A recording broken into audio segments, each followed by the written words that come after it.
Hey guys, Storm here, and today I'll have some tips for you for writing a short story. First thing you need to know is that every story has a beginning, a middle, and the end. Without these three fundamental things, your story won't work and you will most likely fail. The other thing that is very important to your story is the conflict, the climax, and the resolution. So let's start with the conflict. Let's say for instance that our main protagonist found a problem that he stumbled upon and now has a very serious problem. The next thing is the climax. Here our protagonist is almost reaching the end and is now confronting the problem head on. After that you get the resolution. This is where the problem is solved and everybody can live happily ever after. Well, most of the time. The next thing we're going to talk about is the title. The title needs to be something that really describes your book in one word so that the readers exactly know what kind of book it is, like games you can play with your pussy. Now let's get back into the story and talk about the main protagonist. There are a few things that will make your protagonist stand out. The first one being that your protagonist needs to be different and have a unique ability.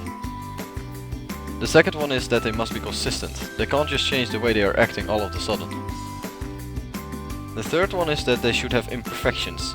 This is to make the storyline more tense, because nothing is more boring than a hero that can defeat an enemy in one punch.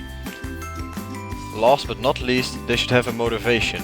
Nothing says boring harder than a protagonist that doesn't know what he's actually doing, and even worse, why he's doing it in the first place. Another thing we're going to talk about now is the setting. The setting is also an essential part of writing a short story. Your readers need to know where they are and what situation they are in. Without the setting, it might just be a barren wasteland out there. The last thing we're going to talk about is the point of view. There are a total of 3 viewpoints you can use in your story. The first one is called first person. This means you are seeing the world through the eyes of the protagonist itself.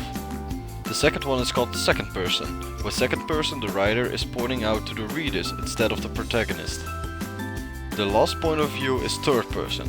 This time you get the observer's perspective, which means you see the protagonist from afar instead of being him. One more thing I want to tell you before I go, is to check your grammar. This is because it looks better, and because people might not take you serious if your grammar is shit. Like mine. My grammar is always shit. Well, I think that's about it guys.